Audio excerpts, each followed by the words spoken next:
Start हो गई है, रिकॉर्डिंग स्टार्ट हो गई।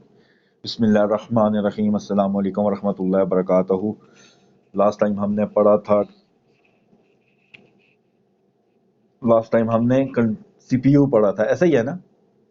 अच्छा, अब मुझे बताना है आपने कि आपको क्लियर नजर आ रहा है कि नहीं आ रहा, क्योंकि अब मैं कैमरे की सेटिंग को सेट करूंगा।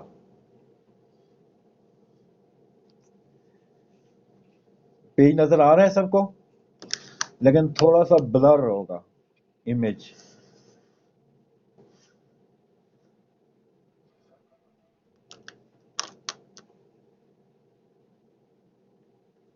चलें, तो मैं सही रखता हूँ। अब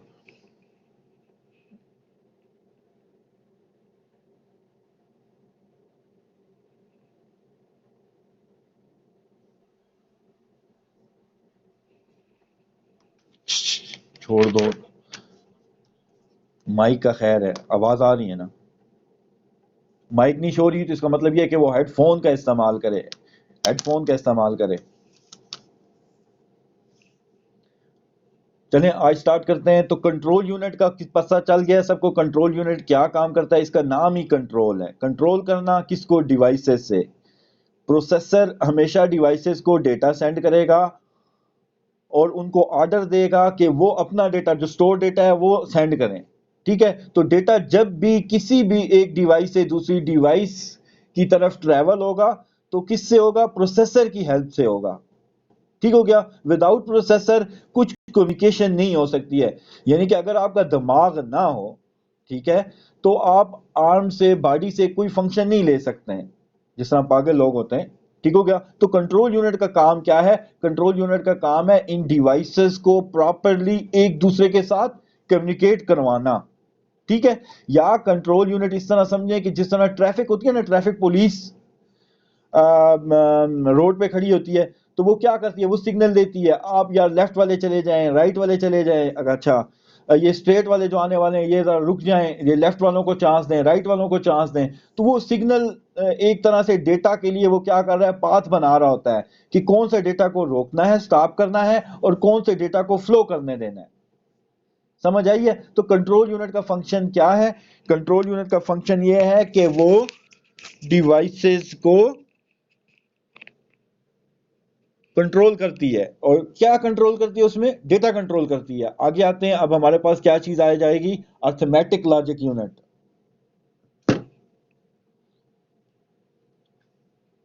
यहां पे अक्सर बच्चे कंफ्यूज होते हैं कि ये सिर्फ ऐड और सब्ट्रैक्ट करती होगी अर्थमेटिक लॉजिक यूनिट। नहीं, ये ऐड सब्ट्रैक्ट के साथ और भी काम करती है।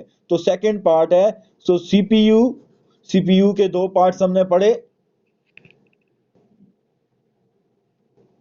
सीपीयू का एक पार्ट क्या है? Control unit. आ रही आवाज मेरी सब बच्चों को? और नजर भी आ रहा है ना लिखा हुआ? और दूसरा पार्ट अभी हम पढ़ कर रहे हैं, वो क्या है? कंट्रोल यूनिट को हम सीयू कहते हैं, और ये है अरिथमेटिक अरिथमेटिक लॉजिक यूनिट, यानी A L U. Arithmetic logic unit के दो, मतलब अगर इसको मैं मैथमेटिक लॉजिकली देखूं तो इसमें दो चीजें आती हैं। एक तो इसमें आते हैं अरिथमेटिक ऑपरेशंस,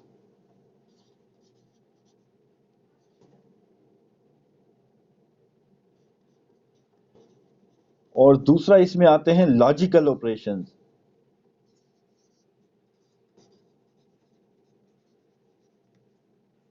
अब मैं डिफाइन करता हूं कि आपके जो हैं वो अरिथमेटिक ऑपरेशंस कौन से होते हैं, लॉजिकल ऑपरेशंस कौन से होते हैं। तो इसमें आप लिखेंगे ऐड ए, ये इसमें ऐड आ जाएगा, सब्ट्रैक्ट आ जाएगा, मल्टीप्लाई आ जाएगा, और इसमें आ जाएगा आपके पास डिवाइड। और इसमें एक और आता है मॉडुलस। मॉडुलस आ गया। अब हमारे पास लॉजिकल में क्या आता है? लॉजिकल में इसी तरह साथ में लिखेंगे, लॉजिकल में आ जाएगा लेस देन, ग्रेटर देन, दो नंबर बड़े हैं छोटे हैं एक दूसरे से, लेस देन, ग्रेटर देन, सी में आ जाएगा इक्वल, इक्वल, इक्वल टू। ठीक हो गया, ये फाइंड करेगा। डी में आ जाएगा लेस देन, इक्वल टू, ठीक है, और ई में आ जाएगा ग्रेटर देन, इक्वल टू। ये आपको इंटरनेट पे नहीं मिलेगा और ये अक्सर बच्चे फिर भूल जाते हैं बस। तो ऐड का साइन क्या है, मैं अब इनके साथ साथ आगे साइन मेंशन करूंगा, क्योंकि ये हर तकरीबन हर एक एग्जाम में, कॉम्पिटिटिव एग्जाम जहां पे भी दोगे वहां पे आपके पास आएगा कि सीपीयू के पार्ट्स क्या हैं या सेंट्रल प्रोसेसिंग यूनिट के पार्ट्स क्या हैं। तो आप ऐसे लिखेंगे तो आपको मार्क्स अच्छे मिलेंगे। माइनस, मल्टीप्लाई, डिवाइड, मॉडुलस के लिए ये ऑपरेटर है परसेंटेज टाइप का, ठीक है। लेस देन के लिए क्या होता है, लेस देन के लिए ऐसे होता है। ग्रेटर देन के लिए ये साइन है। इक्वल टू के लिए कौन सा साइन है, इक्वल इक्वल टू के लिए टू इक्वल्स के साइन है। ठीक हो गया।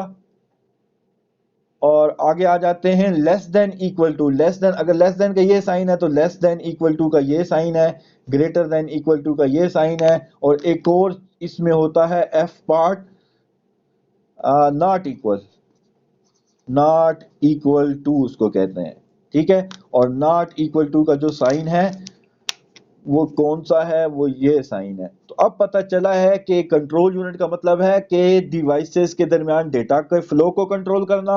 अरिथमेटिक यूनिट का मतलब ये है कि ये ऑपरेशंस करता है, अरिथमेटिक ऑपरेशंस यानी कि mathematical operations and logical operation. Logical operations में ऐसे है कि बताओ दो नंबर हैं फॉर एग्जांपल, तो दो दो नंबर हैं ए और बी, में कहता हूं ए और बी का क्या रिलेशनशिप है, ए इज लेस देन बी है और A is greater than B है।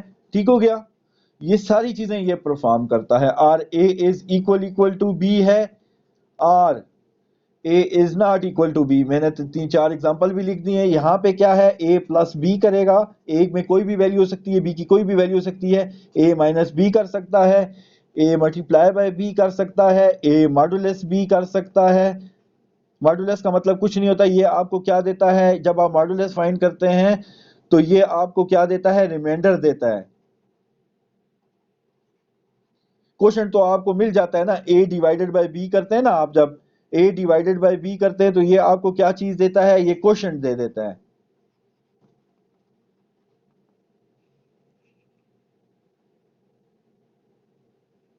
नजर आ रहा है सब बच्चों को? गुड जी।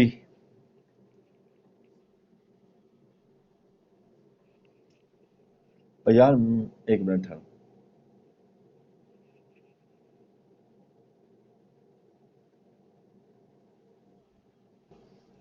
चलें, जबरदस्त। अब आते हैं नेक्स्ट पे। खैर आतिफ, कोई मसला नहीं है, मैं आपको नोट्स प्रोवाइड कर दूंगा। तो ये आज का जो लेक्चर है ये फ्राइडे का तो नहीं है, बल्कि इसके ऊपर फ्राइडे में नहीं, आपका संडे को भी एक क्लास होगी 12 बज के 10:30 से लेके 11:30 तक। ज़्यादा टाइम आपका नहीं लूँगा, बस एक एक घंटे की क्लास लूँगा, क्योंकि ये सब्जेक्ट बहुत लंबा है, इसमें हर चीज़ है। और असली मकसद तो हमारा ये है कि वर्ड को सीखना, पावर पॉइंट को सीखना। अच्छा, सारे बच्चों ने एक काम करना है, टाइपिंग ट्यूटर होता है ना, टाइपिंग ट्यूटर, सारे बच्चों ने टाइपिंग ट्यूटर इंस्टॉल कर देना है। और जिसके पास टाइपिंग ट्यूटर नहीं है वो मुझे पीएम कर सकता है, सर मेरे पास टाइपिंग ट्यूटर नहीं है, मैं आपको टाइपिंग ट्यूटर का सेटअप भेज दूंगा। टाइपिंग ट्यूटर बहुत इंपॉर्टेंट है, क्योंकि इसके बाद आपका काम कंप्यूटर के ऊपर स्टार्ट हो जाएगा। अब पूरी जिंदगी ये समझें। लिंक तो नहीं है मेरे पास, सेटअप है। या आप फाइल हिप्पो से भी डाउनलोड कर सकते हैं, फाइल हिप्पो। चलें वो बाद में डिस्कस करेंगे, लेक्चर के बाद मैं आपको बता दूंगा सारा प्रोसीजर। अब एक डायग्राम बनाते हैं कि कैसे ये कम्युनिकेट करते हैं। ये है फिगर, फिगर ऑफ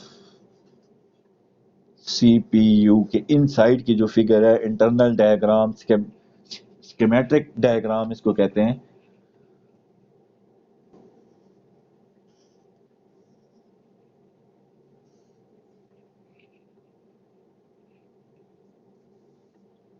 मैं इनके नाम नहीं लिखूंगा, आप नाम भी लिख सकते हैं। यहाँ पे आ जाएगा आपके पास ALU, यहाँ पे आ जाएगा आपके पास CU। ठीक हो गया। ALU और CU के दरमियान डेटा ट्रांसफर हो सकता है।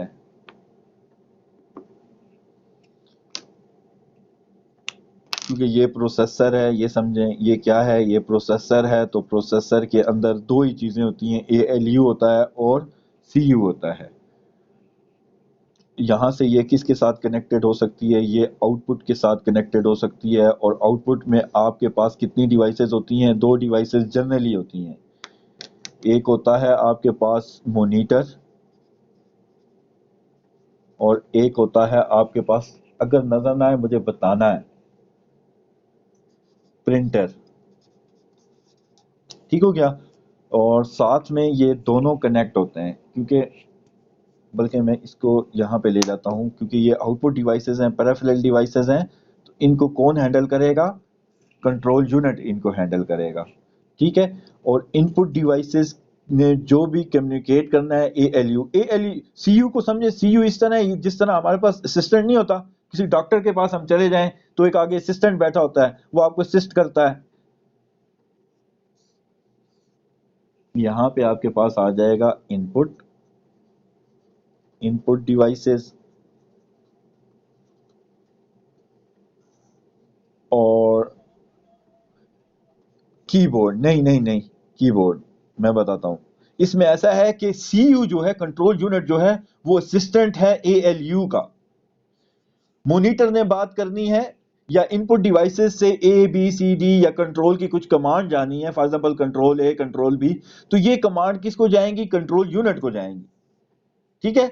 तो मतलब कोई भी चीज डायरेक्ट ALU से बात नहीं कर सकती है। ALU से बात करने के लिए ये इन डिवाइसेस को किसके साथ कम्युनिकेट करना पड़ेगा, कंट्रोल यूनिट के साथ, क्योंकि ये इन डिवाइसेस को कंट्रोल कर रही होती है। फॉर एग्जांपल यहां से कीबोर्ड कहता है यार मैंने मॉनिटर पे डेटा भेजना है, ठीक है, उधर से आपने सॉन्ग चलाना है, तो ALU बोलेगा, ALU कैलकुलेट करेगा कि किस तरह मैंने मॉनिटर का, किस तरह मैंने कीबोर्ड का डेटा इस्तेमाल करना है और किस तरह मैंने मॉनिटर के डेटे को इस्तेमाल करना है। फॉर एग्जांपल आपने 3-4 एप्स जब ओपन की हुई हैं, 3-4 एप्स, ठीक हो गया, तो 3-4 एप्स में क्या होगा, उसको कंट्रोल कौन करेगा, असल में सारा डेटा को मैनेज तो ALU करेगा। फॉर एग्जांपल मैं कहता हूं आपने सॉन्ग को प्ले करना है, एक आपने मूवी प्ले की हुई है, उसमें आप फॉरवर्ड आगे जाते हैं, ठीक है, आज आगे जाते हैं, फॉर एग्जांपल दो एक आता है, उसमें ऑप्शन होती है, एक की स्पीड से आगे जाएं, 2 की स्पीड से, 3 की स्पीड से, 4 की स्पीड से। ठीक हो गया। तो ये आपकी क्या चीज हो रही होती है, एडिशन हो रही होती है। जब आप रिवर्स कर रहे होते हैं तो ये आपकी क्या होती है, ये आपकी सब्ट्रैक्शन हो रही होती है। ठीक हो गया। जब आप ये समझें कि जब आप डायरेक्ट 3 की स्पीड से आगे जाते हैं, बार बार 3 की स्पीड, हम एक एक उसको स्टेप दे देते हैं, 3 का स्टेप, तो वो क्या होता है, वो आपकी स्पीड जो है प्ले स्पीड के साथ क्या हो रही होती है, मल्टीप्लाई हो रही होती है। फिर उसमें आप जब पीछे रिवर्स में जाते हैं, 3 स्टेप बैक, तो इसका मतलब है 3 के साथ वो क्या हो रही होती है, डिवाइड हो रही होती है आपकी जो टाइमिंग है। ठीक हो गया। तो ALU वो सारे काम कर रहा होता है, यानी कि आपका कोई मूवी, जिस तरह मैंने मूवी की एग्जांपल दी है, अब ALU less than greater than कैसे आपको पता चलेगा, ये कौन से काम है कंप्यूटर के अंदर। फॉर एग्जांपल आप जब कहते हैं ना कि यार आपने डॉक्यूमेंट C या D ड्राइव में सेव किए हुए हैं और आप उनको व्यू करना चाहते हैं डेट के लिहाज से, टाइम के लिहाज से, अल्फाबेटिकल ऑर्डर के लिहाज से, उस टाइम वो चेक कर रहा होता है कि किसका नेम का पहला अल्फाबेट जो है वो छोटा है या बड़ा है, या कौन किस डेट पे आया हुआ है। तो उसके लिहाज से वो सॉर्ट करके चीजों को तरतीब के साथ आपकी CD ड्राइव में या डाउनलोड में रख देता है। तो उस टाइम भी कंप्यूटर ALU का इस्तेमाल कर रहा होता है। ठीक हो गया। अब समझ आइए ये एड सब्ट्रैक्ट की प्रैक्टिकल एग्जांपल क्या है। चलें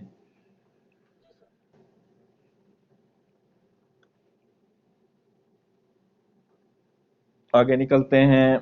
अब हमारे पास यहाँ पे अगर मेमोरी ने भी कोई भी बात करनी है CU से डेटा ALU की तरफ, क्योंकि डेटा तो असल में तो ALU की तरफ आना है, कोई भी चीज प्ले हो रही है, कोई भी प्रोग्राम है आपने ओपन किया हुआ है, इसमें आपकी क्या आ जाएगी, मेमोरी।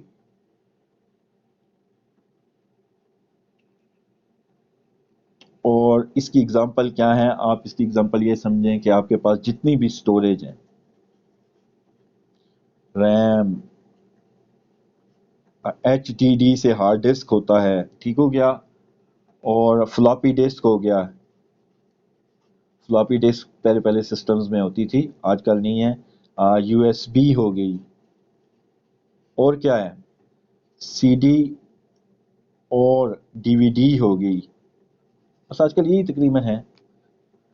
और इन डिवाइसेस ने जब भी कम्युनिकेट करना है तो ये डेटा कहाँ पे जाएगा, ये पहले सीयू के साथ कम्युनिकेट करेंगे, क्योंकि उसको, फॉर एग्जांपल आपने, जिस तरह अभी आप मोबाइल के ऊपर है ना, तो मोबाइल में व्हाट्सएप भी चल रहा है, ठीक हो गया, मोबाइल में आपका जूम भी चल रहा है, मोबाइल में किसी ने गूगल भी ओपन किया होगा, ठीक हो गया, तो मोबाइल में आपकी और पर्सनल मैसेजेस, फोन कॉल्स भी साथ साथ में चल रही होती हैं। इसी तरह कंप्यूटर में 10-12 एप्लीकेशन एक साथ चल रही होती हैं।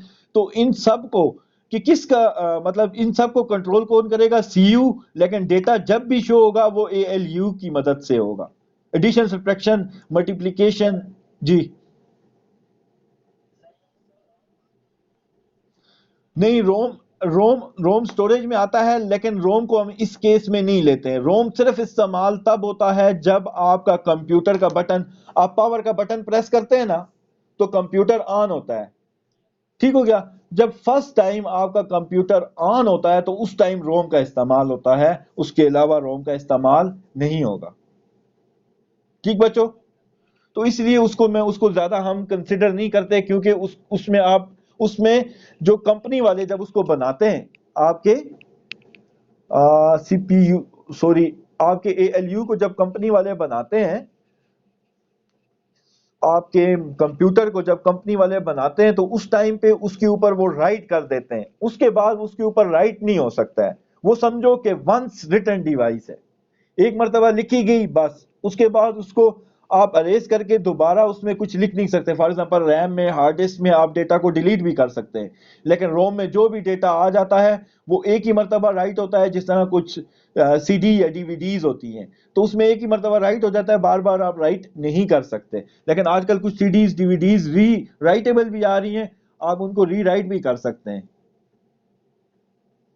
तो आज हमने क्या, क्योंकि डेटा प्रोसेसिंग, अभी हम उसकी तरफ जा रहे हैं, आप एक मिनट, डेटा प्रोसेसिंग में हमने क्या चीज पढ़ी, हमने ये पढ़ा कि डेटा की टाइप्स कौन कौन सी होती हैं, 5 टाइप्स हमने लिखी। उसके बाद हमने देखा कि सीपीयू जो है उसके इनसाइड क्या होता है। अब हम थोड़ा सा आ जाते हैं मेमोरी के ऊपर,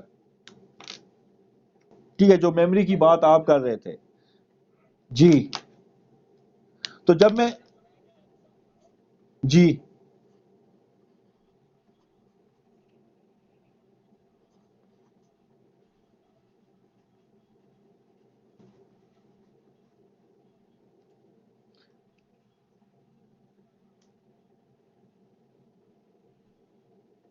नहीं नहीं नहीं नहीं नहीं, रोम, रोम मैं आपको बताता हूँ, रोम आपने कभी शॉप पे गए हो, कंप्यूटर या लैपटॉप कुछ भी चीज खरीदी हो, आपने कभी उसको ये नहीं कहा होगा यार मुझे रोम दे दो, आपने हमेशा उसको कहा होगा मुझे रैम दे दो, ठीक है, हमेशा यही कहा है ना, रैम दे दो। फॉर एग्जांपल आपकी 2 GB की रैम है, वो आपकी सिस्टम स्लो हो रहा है, तो आप क्या करते हैं, 4 GB की रैम लगा देते हैं, ठीक हो गया। आप रैम को चेंज करते हैं, रोम को चेंज नहीं करते।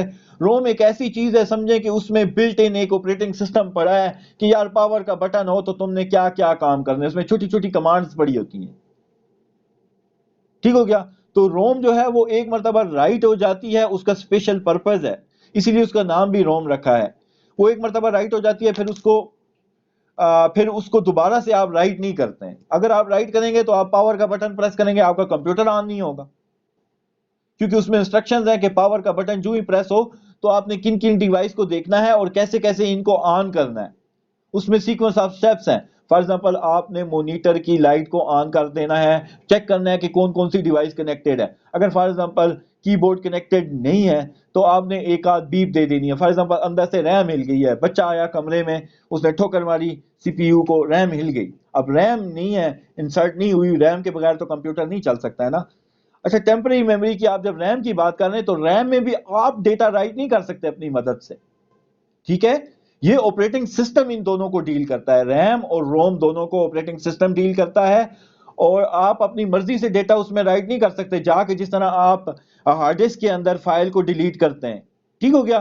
तो रैम एक ऐसी चीज है जिसको सिर्फ एएलयू जिसके अंदर डेटा राइट करेगा। ये समझे, एक खाली स्पेस होती है, एएलयू की मर्जी है कि इसमें किस फाइल को रखे, उस टाइम पे किस फाइल का डेटा, मतलब ये डेटा डिलीट करने का मतलब ऐसा नहीं है कि आप कीबोर्ड की मदद से डेटा डिलीट कर देते हैं।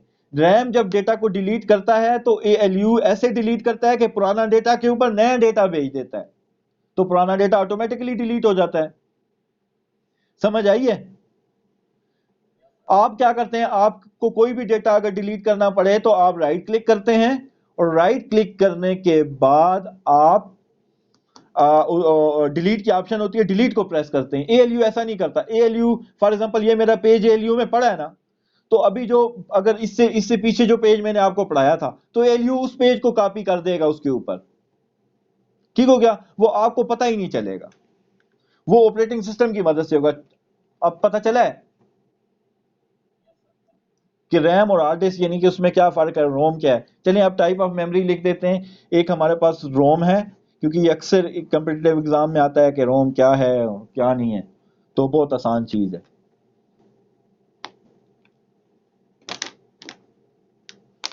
जब नजर ना आए तो बच्चों ने मुझे फिर बताना है कि मैं अपनी जो राइटिंग स्पेस है इसको मूव करता रहूंगा। इसको कहेंगे read only memory.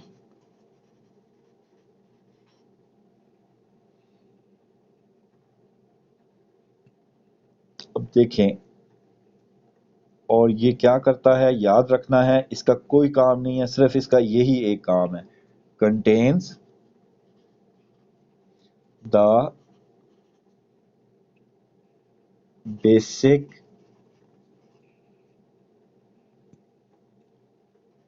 Input output system, और दूसरे वर्ड में इसको हम क्या कहेंगे, बायोस। बायोस का नाम सुना है ना, BIOS। और BIOS क्या है? BIOS ये है set of instructions to turn on on your computer. Computer में सब कुछ आ जाता है, मोबाइल डिवाइसेस भी आ जाएगा, लैपटॉप भी आ जाएगा। व्हेन यू हिट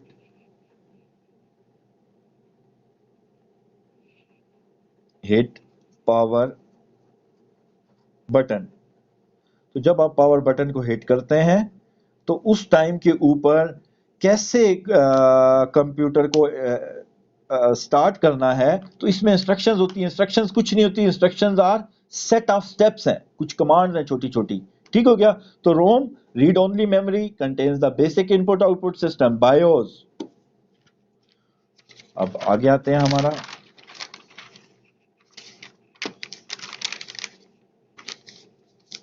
और बायोस है क्या? बायोस कुछ भी नहीं है। BIOS are set of instructions how to turn on the computer when user press the की।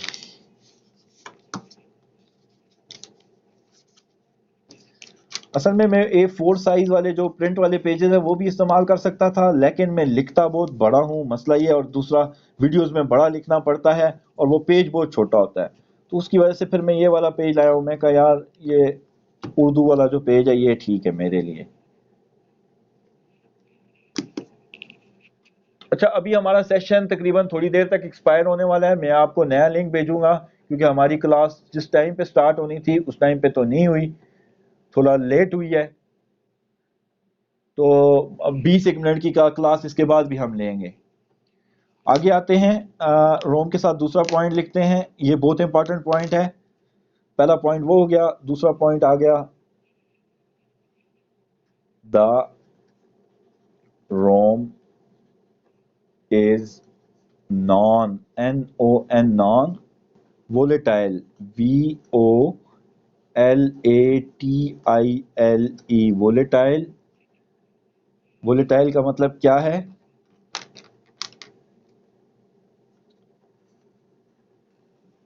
नॉन वोलेटाइल, यानी कि इसका मतलब है don't need electricity to save data permanently.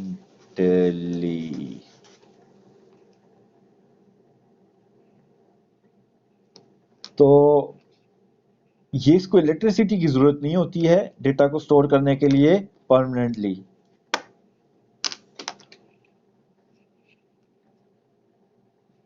Other words, हम दूसरे लफ्जों में ये भी कह सकते हैं कि इन अदर वर्ड्स, अच्छा रिजल्ट क्योंकि थोड़ा सा दूर हुआ है, 1 मिनट बताना है। अब रिजल्ट का बताना है। असल में एक हाथ से मैंने आपका पकड़ा। अभी ठीक है, पूरा पेज नजर आ रहा है ना? A1 है अभी, और आवाज भी आ रही है।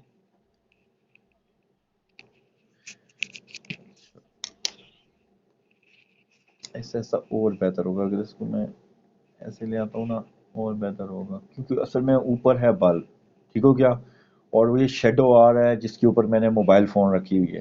लेकिन ये 1-2 दिनों तक और मैं बेहतर करूंगा, बिल्कुल क्लियर हो जाएगा इंशाल्लाह। इन अदर वर्ड्स,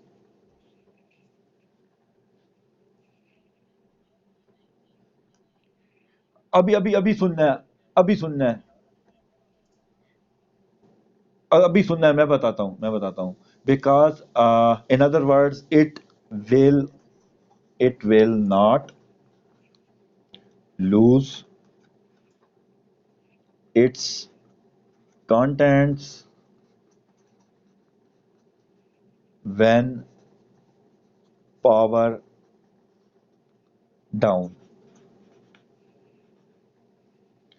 पावर अगर चली जाए, इसने फिर भी अपनी कंटेंट्स को क्या करता है, लूज नहीं करता है। अब मैं आपको बताता हूं कि इसका मतलब क्या है और रोम होती कैसे है। चलो रोम और रैम ये बाद में इसकी फिगर बनाएंगे। अच्छा ऐसा है, देखें, रोम जिस तरह आप यूएसबी है ना, ठीक है, यूएसबी में आप डेटा स्टोर करते हैं, वो परमानेंटली स्टोर होता है, उसको आप निकाल भी देते हैं कंप्यूटर से, उसको अब बिजली नहीं चाहिए होती है। डेटा जब आपने इसको राइट करना होता है यूएसबी में, आपने डेटा कॉपी पेस्ट करना होता है। फॉर एग्जांपल दोस्त से बुक ले ली, कुछ ले लिया, ऑडियो वीडियो कुछ भी ले ली, मूवी ले ली, सॉन्ग ले लिया, ठीक हो गया। तो आप जब डेटा को राइट कर रहे होते हैं, लिख रहे होते हैं या कॉपी कर रहे होते हैं यूएसबी में, उस टाइम पे आपको इलेक्ट्रिसिटी की जरूरत है। बाद में आप निकाल के उसको पॉकेट में लगा देते हैं। जब उसके ऊपर डेटा एक मरतबा राइट हो गया, लिखा गया, उसके बाद उसको इलेक्ट्रिसिटी की जरूरत नहीं है उसको सेव करने के लिए। इसी तरह रोम का भी केस ऐसे ही है कि रोम में भी आपका एक मरतबा डेटा स्टोर हो गया, सिर्फ डेटा को राइट करने के लिए आपको इलेक्ट्रिसिटी की जरूरत है। जब डेटा राइट हो गया, उसके बाद उसको सेव रखने के लिए आपको इलेक्ट्रिसिटी की जरूरत नहीं है। ये ऐसे केमिकल सब्सटेंस या एलिमेंट का बना होता है कि जिसमें एक मरतबा डेटा राइट हो जाए, जो हम आगे देखेंगे कि ये किसका बना होता है। आजकल लेटेस्ट कौन सी आ रही हैं, तो ट्रांजिस्टर्स हैं और क्या है। तो एक मरतबा डेटा, सिर्फ डेटा राइट करने के लिए आपको इलेक्ट्रिसिटी की जरूरत होती है, यानी कि कॉपी करने के लिए। उसके बाद उसको संभाल के रखने के लिए, कंटेंट्स को संभाल के रखने के लिए आपको इलेक्ट्रिसिटी की जरूरत नहीं है। आप उसको सेकंड टाइम प्लग करते हैं यूएसबी को, एक कंप्यूटर से निकाल के दूसरे में डेटा को ट्रांसफर कर रहे होते हैं, वो डेटा उसमें स्टोर हुआ होता है। तो रोम ऐसे ही एलिमेंट्स, ऐसे ही जिस तरह हम क्या कहते होते हैं, आपने पढ़ा होगा डायोड किससे मिलके बना होता है? सिलिकॉन और जर्मेनियम का बना होता है, ठीक हो गया। तो ऐसे हम ट्रांजिस्टर जो है वो ये समझे कि डायोड से थोड़ा सा ऊपर का है, तो ट्रांजिस्टर्स हम इस्तेमाल करते हैं जिनको सिर्फ डेटा सेव करने के लिए पावर चाहिए होती है, और उसके बाद जब डेटा सेव हो जाए उनको पावर की जरूरत नहीं है। तो आपको शायद क्वेश्चन आंसर की समझ आई है?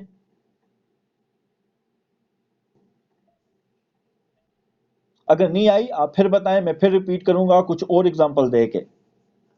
ठीक है, तो इसी तरह रोम ऐसी है कि कंपनी वालों ने जब उसको मैन्युफैक्चर कर रहे थे ना, तो जो उस टाइम पे उनको कंप्यूटर की या पावर की जरूरत थी, उन्होंने डेटा को कॉपी पेस्ट कर दिया था या कमांड्स को लिख दिया था। उसके बाद उसको उसके एक मरतबा इसके ऊपर डेटा राइट हो गया है, तो उसके बाद इसको जरूरत नहीं है। अब सीडी रोम है, सीडी है या डीवीडी है, तो जब उसको आप राइट करते होते हैं, और वो ऐसी कुछ सीडीज ऐसी हैं कि जो सिंगल एक ही मरतबा उनको आप राइट कर सकते हैं, बार बार राइट नहीं कर सकते। तो रोम भी ऐसे ही मटेरियल से बनी होती है कि इसको आपने एक ही मरतबा राइट कर सकते हैं, दूसरी मरतबा आप इसको राइट नहीं कर सकते। कुछ रोम्स ऐसी हैं जिनको और इसके लिए आपको स्पेशल स्पेशल कंप्यूटर सिस्टम चाहिए होगा। एक तो आम कंप्यूटर सिस्टम है ना, इसको आपको स्पेशल कंप्यूटर सिस्टम चाहिए होगा जिसकी मदद से आप इसके ऊपर डेटा राइट करते हैं। अच्छा, आगे आते हैं। अब क्योंकि इसमें बहुत ज्यादा डिटेल है, उस डिटेल में अभी मैं फिलहाल जाना नहीं चाहता हूं। वो आहिस्ता आहिस्ता आप जब इंजीनियरिंग कंप्लीट करेंगे तो आपको चीजों की समझ आएगी।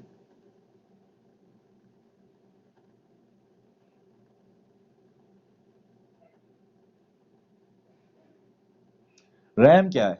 अब रैम के ऊपर आते हैं। पेन मेरा किधर गया, ब्लैक वाला? ये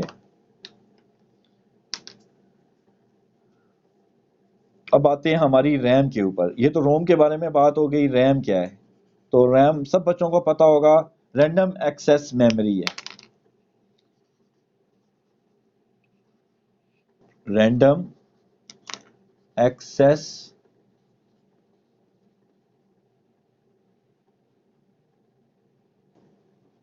लाइट के साथ नहीं छेड़ता हूँ। Access memory, MEMORY। अच्छा, 10 मिनट बाद हमारा ये सेशन तकरीबन 2-3 मिनट तक एक्सपायर हो जाएगा, तो आपने दोबारा से इसी लिंक के ऊपर क्लिक करना है और वापस आ जाना है। ठीक है, कि हमारी क्लास तकरीबन 1 घंटे की जो है वो पूरी हो जाए।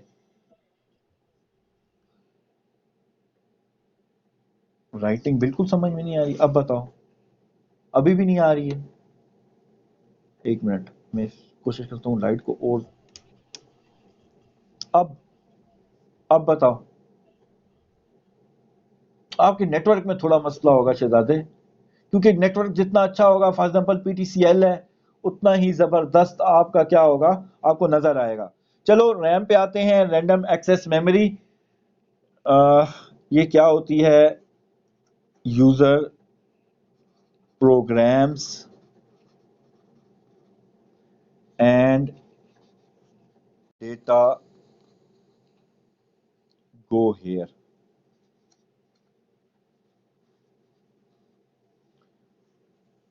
अच्छा, अब मजे की बात है, इसका नाम रैंडम क्यों है? दूसरा है रोम।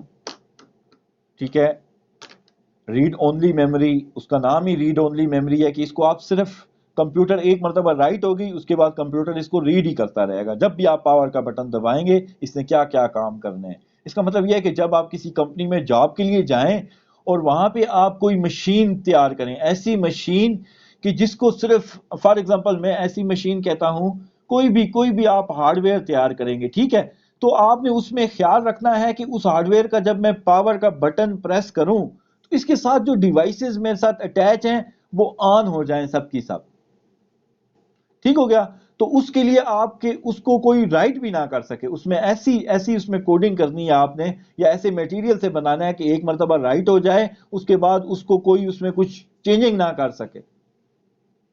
तो इसलिए रैम पढ़ाने का मकसद ये है कि इंजीनियरिंग में आपको कभी भी कोई डिवाइस, फॉर एग्जांपल आप बच्चों का कोई खिलौना मैन्युफैक्चर करते हैं जो ऑटोमेटिक कार है, रिमोट से चल रही है, ठीक हो गया, तो उसमें जो भी फंक्शन है, जो भी चीजें हैं उन हार्डवेयर के अंदर, तो वो उसको आप, फॉर एग्जांपल जो भी हार्डवेयर की चीजें हैं वो कैसे ऑन होंगी सबकी सब अगर वो पावर का बटन प्रेस करता है, क्योंकि वो एज ए इंजीनियर आप कल चीजें डिवाइसें बनाएंगी भी इंशाल्लाह। तो ये चीजें उस टाइम पे आपको ये चीज काम आएगी कि यहाँ पे रीड ओनली मेमोरी लगा दूं कि बच्चा इसको बार बार क्या करे, इसके ऊपर राइट ना कर सके। अच्छा, रैम के अंदर आते हैं, रैंडम एक्सेस मेमोरी। रैंडम का मतलब होता है कहीं से भी। फॉर एग्जांपल, मैं जब क्लास में आप बच्चों से क्वेश्चन पूछता हूं, कहीं से भी पूछ सकता हूं। ये नहीं होता कि मैं रोल नंबर 1 से स्टार्ट करूं, 2 से, 3 से, 4 से, या अल्फाबेटिकल ऑर्डर भी नहीं देता। रैंडम का मतलब है कहीं से भी वो डेटा उठा सकता है। इसका मतलब ये, इसका रैंडम एक्सेस मेमोरी, दो वजह से इसका नाम बना है। ओ ओ ओ ओ ओ ओ